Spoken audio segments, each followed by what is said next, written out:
Allez, nous sommes lundi, vous êtes sur NCI, la première chaîne de télévision privée de Côte d'Ivoire, et vous suivez la télé d'ici. C'est un rituel pratiquement pour certains, et c'est même de bonne guerre, du lundi au vendredi.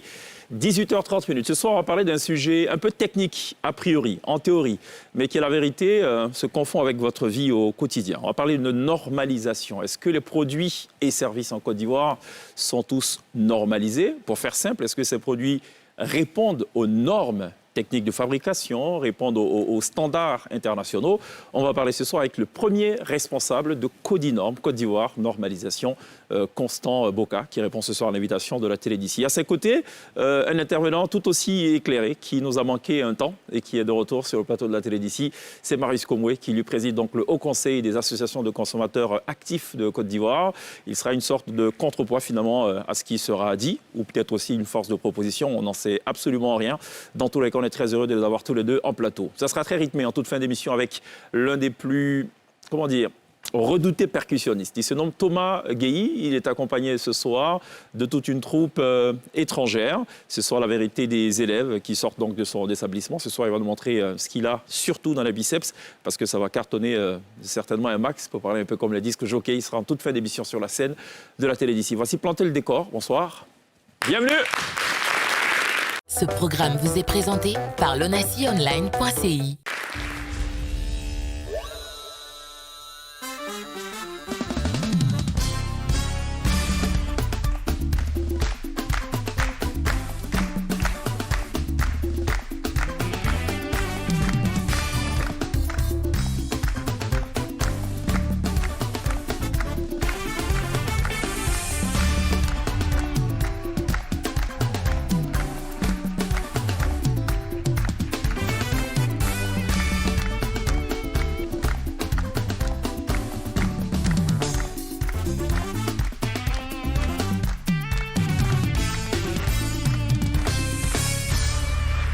Retour sur le plateau de la télé d'ici, comme tous les soirs, 18h30. On essaie donc d'aborder des sujets parfois légers, parfois hyper sérieux, des sujets accessibles, mais aussi des sujets parfois très techniques qu'on essaie à notre façon de rendre légers. Enfin, je vais faire simple aussi mon propos. On va parler ce soir d'un sujet assez technique, mais en français facile pour essayer de se faire comprendre et évidemment d'apporter la lumière nécessaire à tous ces téléspectateurs qui nous font la gentillesse et la loyauté de nous suivre en Côte d'Ivoire, au-delà et même au-delà du au-delà. Marius Komoué, bonsoir, merci d'être là. Merci. Président du Haut Conseil des consommateurs actifs de Côte d'Ivoire.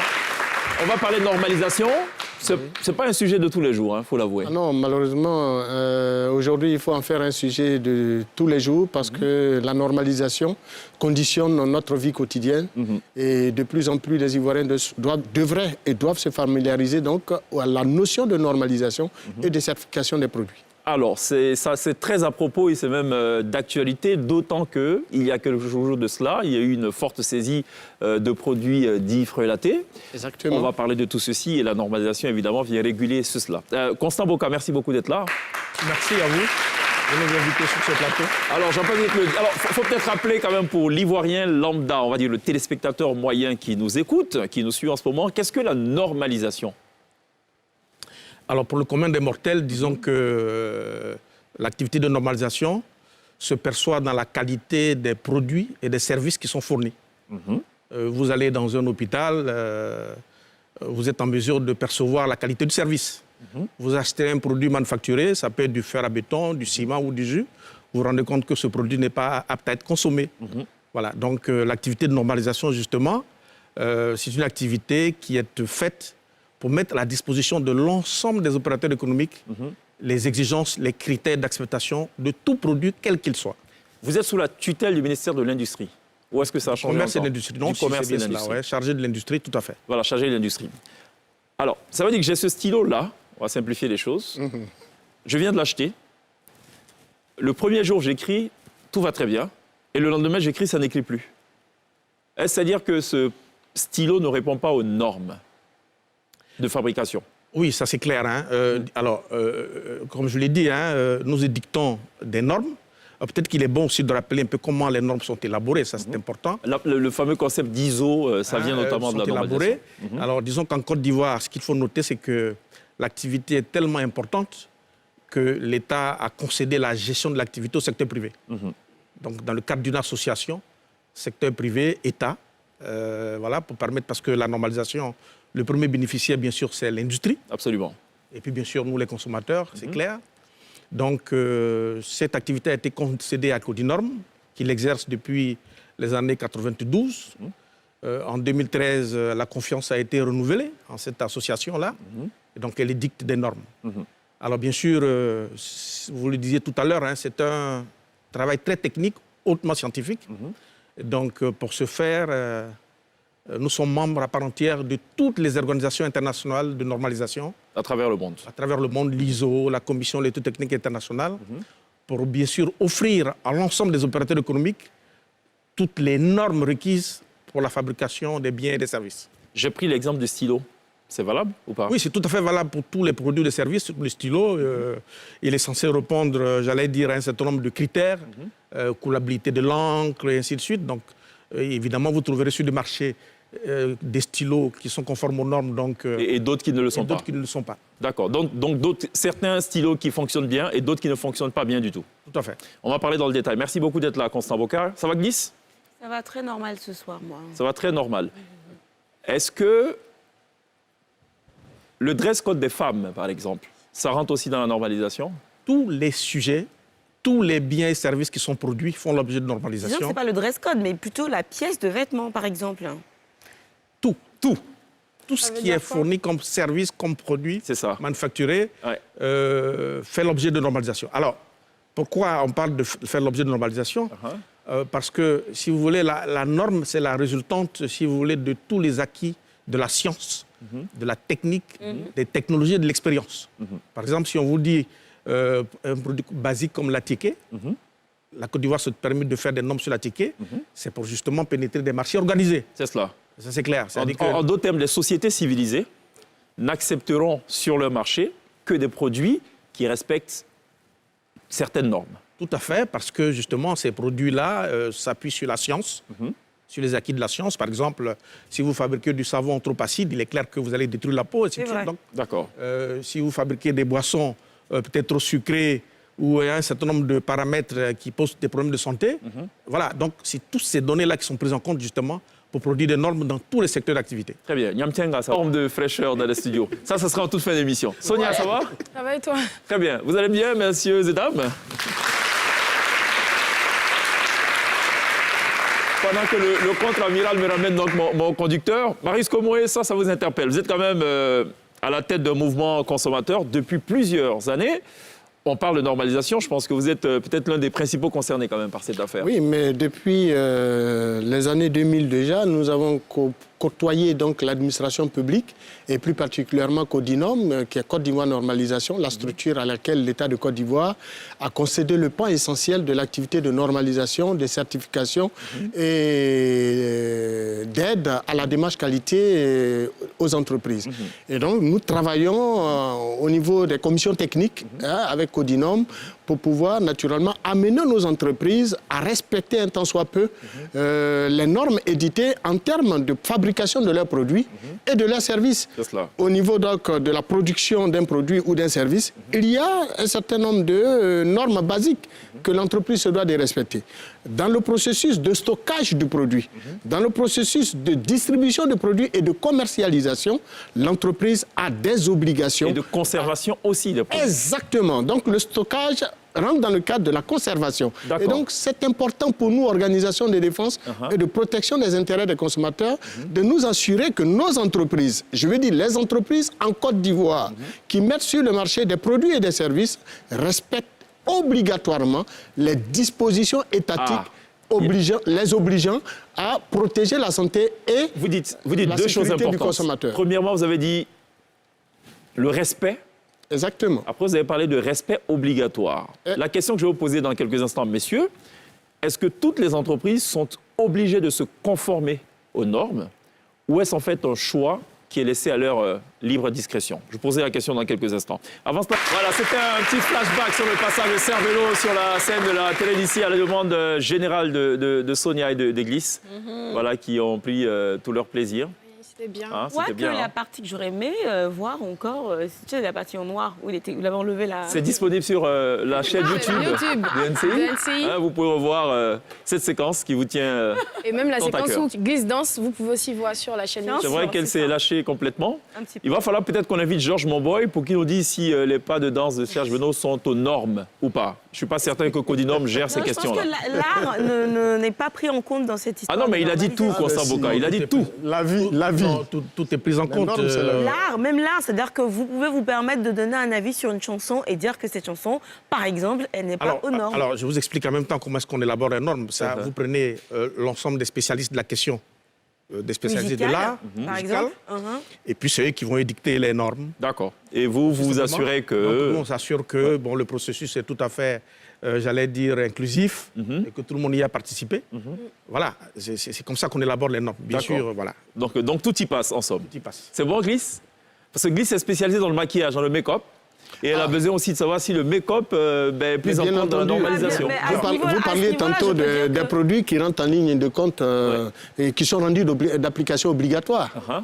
Eh bien, il y a par exemple les produits cosmétiques. Mais bien sûr. Bon, vous avez les jouets d'enfants, vous avez les équipements électriques, vous avez également les boissons alcoolisées, vous avez surtout dans le secteur du textile. Hein, vous avez les pagnes et tout ça qui rentrent en ligne de compte Mais dans pour les produits dans cosmétiques, en un mot, je même peux dans la m'assurer que cimenterie. ça échappe à votre vigilance. Hein. Ah non, Parce du que tout, il y a rien ceux qu'on n'échappe. trouve, non, non. Non, Il y en je a vais qu'on vous trouve dire. sur les marchés, par exemple, je suis pas en train de dire qu'elles Entre vont les forcément- produits normalisés qui répondent aux normes et à la certification et les produits qui échappent totalement aux normes et à la certification, il y a deux mondes. Vous avez des produits qui sont sur le marché et effectivement, en Côte d'Ivoire, le marché est inondé par un certain nombre de produits contrefaits. Contrefaits. Ce que nous appelons aujourd'hui des produits falsifiés et de qualité douteuse. Et ça, le marché ivoirien, tant au niveau des boissons alcoolisées, du textile, donc des pagnes, que des produits cosmétiques, vous avez tout ça. Et monsieur le directeur général pourrait vous en dire un peu plus. Surtout la vendeuse de produits décapants. Ah, ça, qui c'est font la totale. beaucoup de, C'est la totale. beaucoup de dégâts aujourd'hui sur la peau des femmes et tout. Ça, franchement, vous n'arrivez pas à contrôler ça. Alors, moi, je vous explique un peu le dispositif national. Hein. Je pense que ça, c'est important de noter. Vous savez que la Côte d'Ivoire a pris un décret en 52. Et aujourd'hui, tous les produits qui débarquent en Côte d'Ivoire doivent faire l'objet de contrôle à l'embarquement. À l'embarquement. À l'embarquement Même pas au déjà. débarquement, à l'embarquement, depuis le pays d'origine. Depuis le pays d'origine. Vous avez 4 organismes d'inspection qui sont chargés de faire ce contrôle. Et puis, bien sûr, tout ce qui échappe, Codinome prend le relais au niveau national, ainsi de suite. Même au niveau des frontières. On n'est pas le seul marché concerné. C'est-à-dire que l'ensemble des marchés mondiaux On est dans un contexte global. font l'objet, bien sûr, j'allais dire, de produits contrefaits, de produits de mauvaise qualité, ainsi de suite. Exactement. Et c'est pour cette raison qu'il est important, la Côte d'Ivoire a pris un certain nombre de dispositions, aussi bien pour les fabricants locaux que pour les importations. Vous devez nécessairement être certifié avant de mettre sur le marché vos produits. On a un portefeuille à peu près... C'est une obligation. C'est une obligation. D'où ma question. Même au niveau des Est-ce que médicaments. les entreprises sont obligées? Les entreprises sont obligées, Exactement. avant toute mise en marché, D'accord. vous avez 15 familles de produits, donc ça fait beaucoup déjà. Des produits alimentaires, des matériaux de construction, des produits mécaniques. Donc ça fait 15 familles de produits. Alors sur le site de Codinome, vous avez toutes ces informations-là. Ainsi de suite. Comment On a vous un expliquez portefeuille. alors, le fait alors qu'il y ait ces effondrements d'immeubles et tout, alors qu'on présume qu'en amont, il y a quand même un respect des normes? On présume. Hein. Attention, il ne faut pas mélanger les choses. Hein. Nous, nous sommes chargés d'édicter les normes D'accord. et de les mettre à disposition des opérateurs Vous ne économiques. faites pas Vous la n'avez police, pas un en fait. pouvoir de coercition. Non. Alors, nous sommes aussi chargés de faire de la certification de ces produits. D'accord. Bien sûr, évidemment, à la demande des opérateurs économiques. Si Celui vous qui ne vous sollicite pas, vous ne normalisez On pas. n'envoie pas le pouvoir de police, et ça c'est bien organisé ainsi. L'administration a tout le pouvoir de police, les administrations ont tout le pouvoir de police, et ainsi de suite. Et la loi est très claire là-dessus. Il est clair que le pouvoir de police, c'est de dire si vous ne détenez pas l'attestation de conformité de Codinome, bien sûr vous êtes en infraction. C'est un peu comme si vous conduisez sans permis. Est-ce que c'est respecté dans les faits, Maurice Komoué? Malheureusement. Maurice Komoué qui, lui, quand même, sillonne le pays. Malheureusement. Malheureusement. Dans le secteur, par exemple, pour parler de l'exemple que vous avez donné, dans le secteur de la construction, des BTP, vous avez des entreprises installées en Côte d'Ivoire dans le domaine de la cimenterie qui n'ont aucun contact avec Codinome. dont les produits sont mis sur le marché et qui ne répondent pas aux normes. Parce que non certifiés par l'organisme en charge de le faire, qui est Codinorm. Donc, une telle entreprise qui exerce au niveau national et qui met sur le marché un produit dont la norme est rendue d'application obligatoire, c'est inacceptable.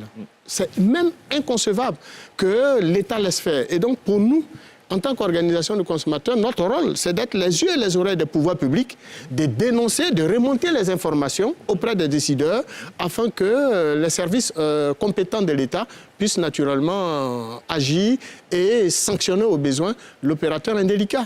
Qu'est-ce que le consommateur doit faire au niveau individuel? C'est-à-dire aujourd'hui, si moi je vais acheter du pain, je leur demande est-ce que vous êtes certifié, je veux voir, ou qu'est-ce que je suis censé faire pour savoir que leurs produits sont certifiés? Alors, je pense qu'il faut quand même noter que il y a un dispositif national qui est assez intelligent. Je peux encore dire que l'État laisse faire. Bon. Vous lui laissez la paternité de ses propos. Ses propos, tout à fait. Donc, il y a un ensemble de dispositifs. D'ailleurs, je rejoins madame. Hein.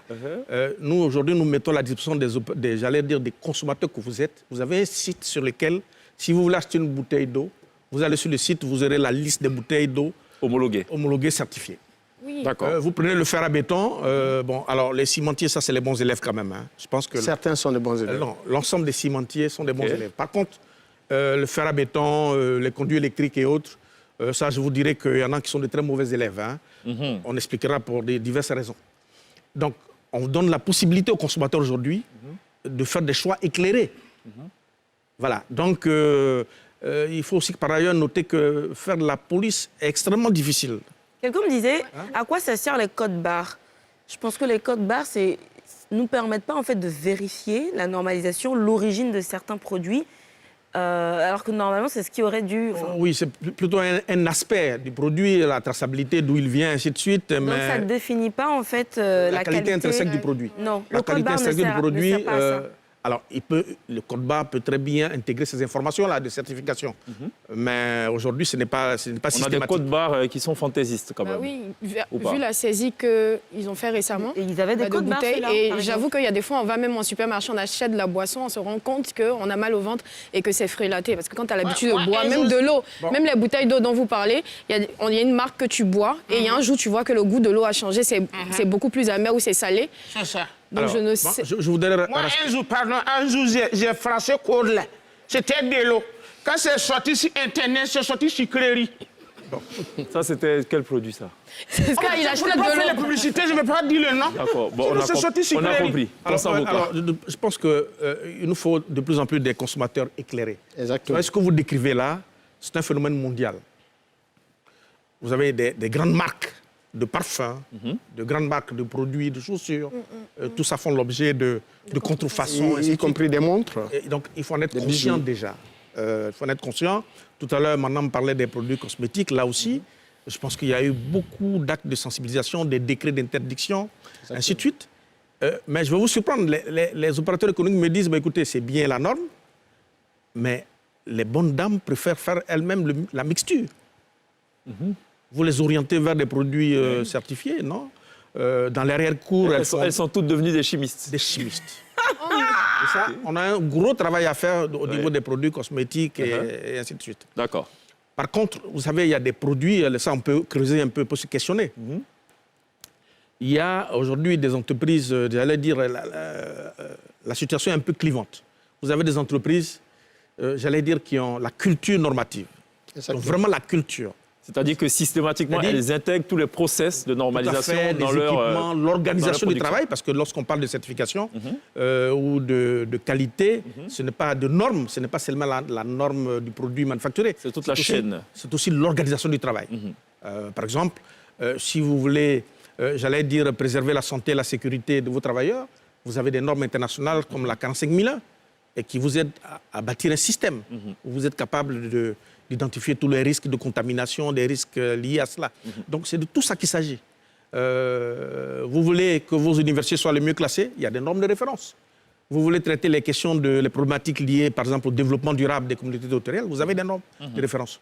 Donc on a un gros travail de sensibilisation afin que la culture normative soit. Donc vous voyez, je veux dire, l'État fait de gros efforts, des textes Mais ça ne suffit pas. Donc nous allons continuer ce travail de sensibilisation et autres. Et l'une des parties prenantes qui est forte, c'est les consommateurs. Je vous donnerai quelques exemples de pays. Que ce soit en Allemagne, au Canada ou en France, le consommateur est si bien organisé que des produits dangereux, tout de suite, on les publie. À la limite, ce n'est pas le cas ici, Maresco. Le fabricant ne vend même pas. Il ne peut pas vendre, à la limite, parce que voilà, il est indexé par les consommateurs. Systématiquement par les consommateurs. On a l'impression ici que les consommateurs ont plutôt un rôle passif. Ah non, pas du tout. Il arrive des fois que nous découvrons sur le marché à travers nos représentations certains produits qui prêtent à confusion. Mais nous n'avons pas, comme l'a dit monsieur le directeur général, même en tant qu'organisation de défense et de protection des intérêts des consommateurs, nous n'avons pas le pouvoir de police.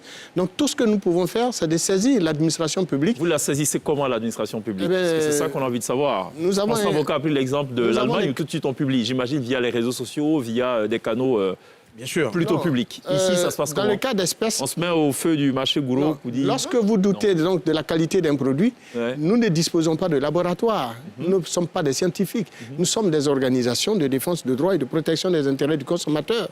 Lorsque nous nous rendons compte qu'un produit prête à confusion, nous portons l'information auprès du service compétent de l'État. Qui est lequel? Soit ça peut être la Direction générale du commerce intérieur, soit la Direction générale de l'industrie, soit même le laboratoire de l'État. Nous pouvons faire des prélèvements en compagnie d'huissiers de justice. Nous déposons ces prélèvements auprès des structures de l'État en charge donc de faire des analyses, des essais et des analyses. Et les conclusions de ces analyses et de ces essais sont portées à la connaissance de l'opinion publique. Nous l'avons fait déjà une première fois avec une certaine eau qui était sur le marché et qui avait naturellement créé des problèmes de santé. De l'eau en sachet. Exactement. Vous vous en souvenez. C'était notre rôle. C'était notre action. C'était votre action. Alors la pub, messieurs. Et bien entendu, il y a aussi des produits... Pub. On se reparle dans quelques instants. D'accord.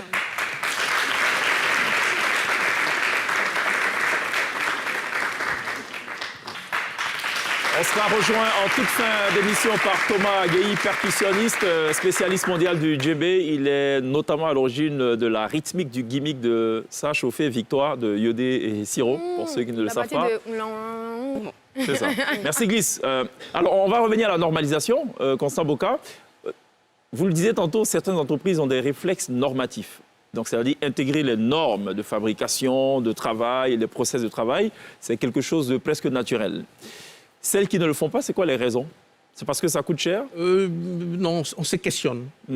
Parce qu'on a pu se rendre compte qu'il y a des industries lourdes pour lesquelles vous avez, par exemple, ceux qui pilotent même l'unité de production n'ont pas le profil requis. Je vous donnerai quelques exemples sur les fers à béton, suite à des audits qu'on a pu faire. Vous aviez des entreprises, les 5 d'ailleurs, qui apparaissent sur notre site, qui sont de très bonnes entreprises. Et puis les autres, les auditeurs, quand les auditeurs les questionnent sur, j'allais dire, le métier de l'acier, vous vous rendez compte que... Ils ne s'y connaissent pas du tout. Ils ne s'y connaissent pas du tout. Et pourtant, alors, on s'est questionné. D'accord. Ils produisent de l'acier. Ils produisent de l'acier, mais ils ne maîtrisent pas en fait. Ils ne maîtrisent pas. Alors on s'est questionné. On a pu se rendre compte par ailleurs aussi que alors, ces entreprises-là bénéficient, j'allais dire, un certain nombre de mesures fiscales. Hein, c'est important parce que l'État fait de gros efforts là-dedans. On s'est rendu compte que, par exemple, nos jeunes ingénieurs qui sortent de l'INPHB, qui sont justement qualifiés pour ça, ne sont pas nécessairement recrutés pour faire ce job-là. Qui a recruté alors? Ça, on a pu se rendre compte. Vous savez, quand vous n'avez pas la culture normative, ça veut dire quoi? Ça veut dire que votre responsable des ressources humaines, il va se contenter juste de faire, de coacher les absents et les présents. C'est ça. Alors que ce management-là, c'est j'allais dire, de planifier des formations, de s'assurer que les compétences sont effectives. Les gens ont des compétences requises. C'est cela. C'est tout ça la culture normative dont je parle. Oui, mais parlons finance quand même. Ça coûte cher de... Moi, je suis propriétaire d'une entreprise de distribution d'eau en sachet. Et je veux prouver à mes consommateurs que mes produits sont de qualité et que leur production respecte toutes les normes requises. Il faut que je paye combien pour ça? Alors, je pense qu'il faut séparer les choses. Hein, parce que, si vous voulez...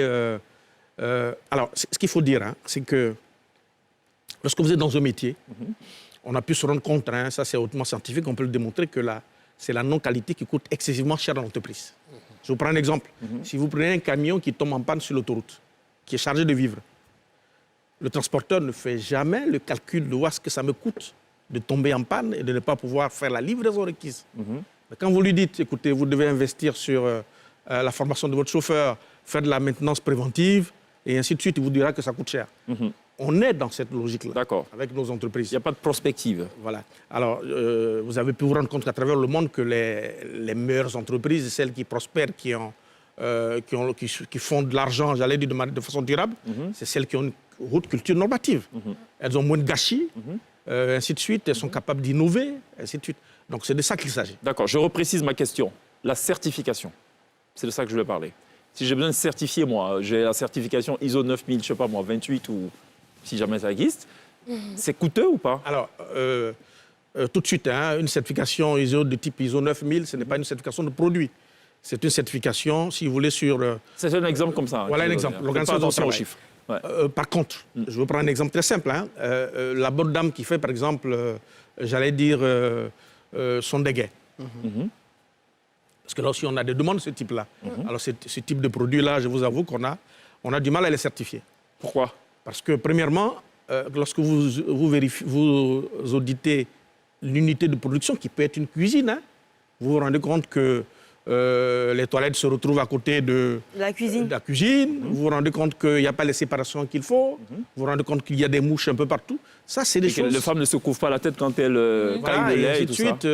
Elles ont des boucles d'oreilles qui pendent partout dans une salle de cuisson. Avec la sueur dégoulinante. C'est tout ça qui fait que c'est bon. Si vous voulez... Comme dans une boulangerie. Un peu comme le garba. Ou comme voilà celui qu'on a vu dormir sur la planche à pain de la boulangerie, par exemple. Ce bon sens-là, s'il n'est pas... D'ailleurs, j'étais à une conférence avec... grande conférence où on a retrouvé des dames.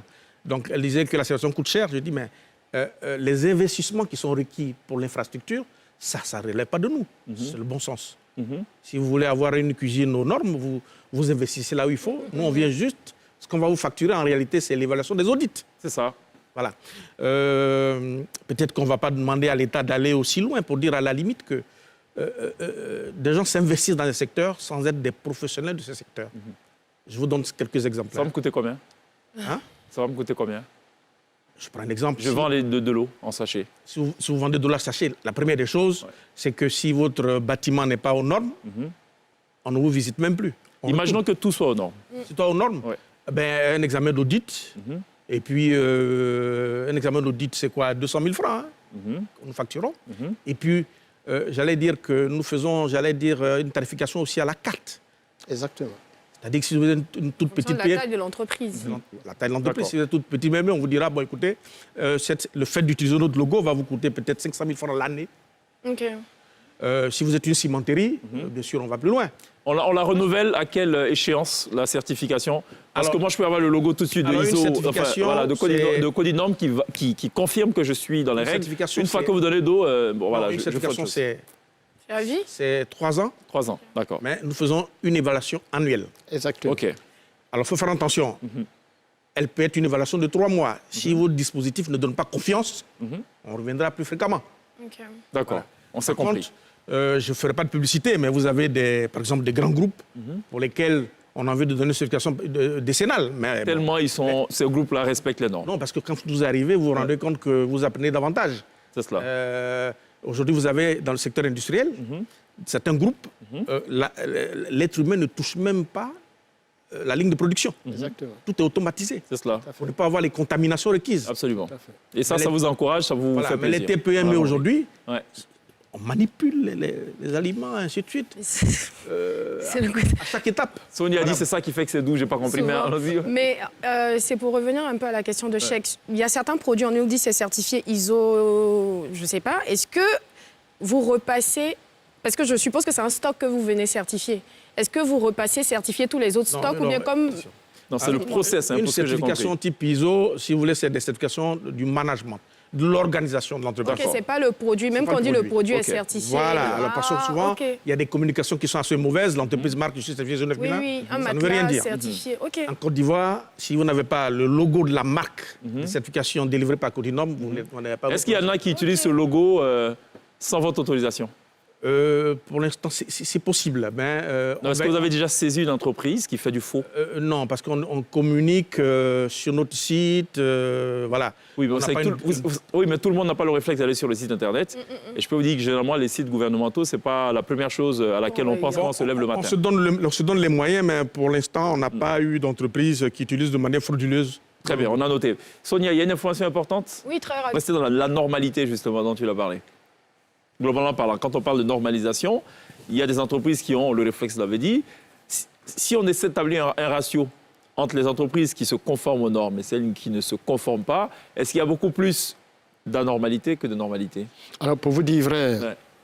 en Côte d'Ivoire, à ce jour, les entreprises qui se sont engagées dans le processus de normalisation, pour ce que nous savons, sont au nombre même pas au-delà de 300 entreprises, sur plus de 3000 entreprises. D'accord. Or, nous savons bien que la plupart des secteurs d'activité Oui.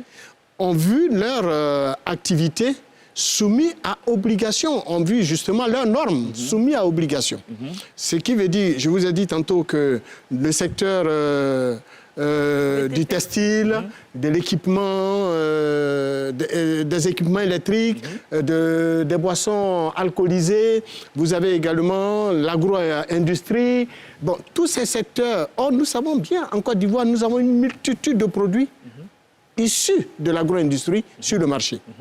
Mais beaucoup de ces entreprises ne font pas aucun processus, ne suivent aucun processus de normalisation. C'est un peu paradoxal. Si c'est une obligation, pourquoi il n'y a seulement que 10% d'entreprises? Du moins, pourquoi il y a 90% d'entreprises qui ne se plient pas justement à cette exigence-là? Constant La Boka. question reste... Non, disons que... alors, nous travaillons à cela. D'ailleurs, le 16 mars, j'interviens à la Chambre de commerce et d'industrie, justement, pour présenter les enjeux Au plateau? à la normalisation. Vous savez, il y a le grand marché continental africain, La ZLECAf. la ZLECAf. Il faut préparer l'industrie nationale. Vous voyez, dès que vous franchissez les frontières, la seule contrainte, c'est les normes. Qu'on laisse tomber tous les droits qu'il faut de douane, ça. mais vous ne pouvez pas pénétrer des marchés ça. sans que vous n'ayez la certification. Donc ça, c'est un discours qu'on... Ça va s'imposer d'une façon ou d'une autre aux entreprises qui ont une vocation, on va dire, continentale. Voilà, ça va s'imposer et disons que, d'ailleurs, le Premier ministre d'ailleurs, a abordé la question, il a dit qu'ils vont davantage aider les TPME, les petites et moyennes entreprises. Mais elles doivent faire l'effort, j'allais dire, de se conformer aux normes prescrites. De toute façon, je veux dire, ça va de soi. Prenez Mais ça le va pas de soi pour tout le monde, visiblement, prenons puisqu'il y en a qui s'en foutent le apparemment. cas de la boulangerie Oui. et de la pâtisserie. Le secteur de la boulangerie, le secteur boulanger et le secteur de la pâtisserie, aucune entreprise de ce secteur n'a aujourd'hui un de ses seuls produits aux normes. Ça veut dire que le consommateur qui va dans une pâtisserie ou une viennoiserie, qui achète son aucune croissant boulangerie ou sa baguette de pain, c'est un risque connaît péril. aucun processus, ne pratique aucun processus relativement aux questions de normalisation et de certification de leurs produits. Donc tout le pain, tous les produits issus de la pâtisserie mis sur le marché de la consommation en Côte d'Ivoire ne répondent pas aux normes. Il y a une Les deuxième Pour nous, entreprises sont dès lors engagées. que ces produits ne sont pas suivis par l'organisme en charge de certifier les produits issus de la boulangerie et de la pâtisserie, qui est Codinome. Alors, mais on a quand même on a quand même dans certaines boulangeries, dans certains restaurants, on a quand même cette petite étiquette-là qui est plutôt délivrée, je crois, par... je sais plus trop, c'est tantôt la mairie, tantôt l'Institut d'hygiène, Non, je sais pas. c'est l'Institut d'hygiène. Mais Oui. ça n'a rien à voir avec rassure les quand normes. même. Non, du tout. Ah non, Constant du Boka, tout. c'est pas Ça ne suffisant? suffit pas. Alors, disons que nous avons fait une norme sur le pain, où on a pu intégrer aussi pour des questions d'innovation le pain, ce qu'on appelle le pain composé, où on admet jusqu'à 15% de farine panifiable locale. Vous pourriez incorporer la farine de manioc, la farine, ainsi de suite. Ça, c'est l'innovation. Et puis, il y a les questions relatives, j'allais dire, aux questions d'hygiène. C'est là où, d'ailleurs, les boulangeries pêchent, les questions d'hygiène et autres. Parce que la norme, c'est de tout ça qu'il s'agit. C'est ça. Il est clair que je peux avoir un pain qui peut avoir un bon goût gustatif, mais si c'est produit dans des conditions d'hygiène déplorables, ça, ce n'est pas acceptable, ainsi de suite. Je pense que ce n'est pas ce seul secteur-là qui est concerné par la problématique de la... Oui, mais je pense qu'il a pointé du doigt le pain parce que, semble-t-il, une écrasante majorité des Ivoiriens consomment le pain tous les jours. Exactement. Donc c'est un exemple Non, parmi tant mais d'autres, il j'imagine. y a aussi le secteur, pour le rejoindre, il y a aussi le secteur, par exemple, du fer à béton. On parlait des immeubles qui s'écroulent. Beaucoup d'entreprises aujourd'hui qui mettent sur le marché du fer à béton. Or, le fer à béton permet de solidifier justement la construction d'un bâtisse, comme par exemple un immeuble.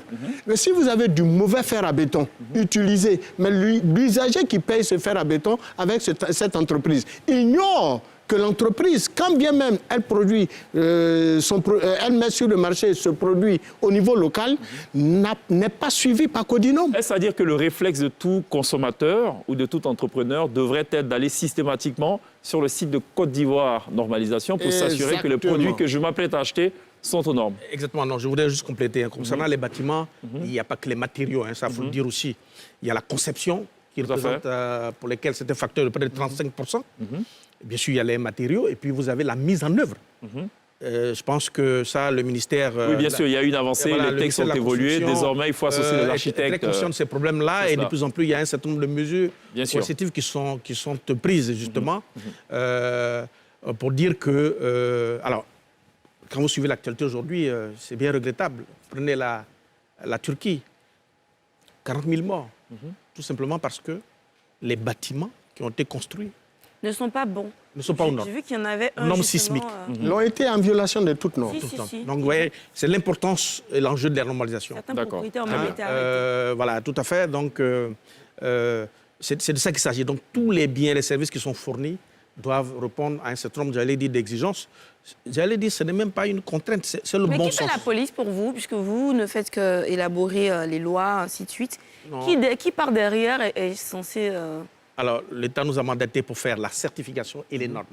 Et d'ailleurs, pour faire les normes, vous avez aujourd'hui près de 50 commissions de normalisation, près de 600 experts. Donc, c'est assez bouillonnant intellectuellement. Des Ivoiriens à tous les niveaux universitaires participent à l'élaboration de normes que nous mettons à disposition. On a, il faut le dire aussi, quelque chose qui est très important, c'est la plateforme de veille aux normes. C'est-à-dire qu'aujourd'hui, n'importe quel Ivoirien qui le désire peut avoir en ligne toutes les normes pertinentes pour sa propre production. D'accord. Je vous donne un exemple très simple. Un organisme comme la CIR manipule à peu près de 1800 normes.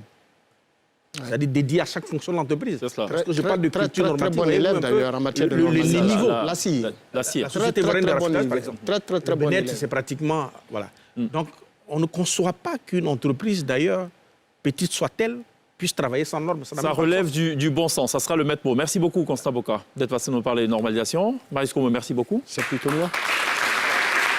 Allez, on va rester ensemble quand même pour quelques minutes encore. Il y a de la percussion pour terminer cette émission très sérieuse avec beaucoup de rythme, juste après la pub. A tout de suite. Ce sera tout pour la télévision consacrée ce soir en grande partie à la normalisation. On avait en plateau Marius Combe, président du Haut Conseil des associations de consommateurs actifs de Côte d'Ivoire, et Constant Aboka, directeur général de Codinome, qui voulait d'ailleurs ajouter une petite information en 20 secondes. Conclure, bien sûr, en d'abord saluant le ministre Diarra Souleymane Diarra Souba, qui porte toutes les grandes problématiques. Vous savez, l'activité de normalisation est transverse. Je pense qu'il fait beaucoup de communication en conseil des ministres, justement, pour, j'allais dire, aussi par ailleurs informer le gouvernement de toutes les activités qui sont menées. Et puis, bien sûr, inviter les entreprises, même pas inviter, rappeler qu'il y a un cadre réglementaire, qu'on ne peut pas vendre en Côte d'Ivoire un produit sans qu'il ne soit certifié par Codinome. Voilà, le message, il est passé. Glisse. À demain. À demain. Yamtenga.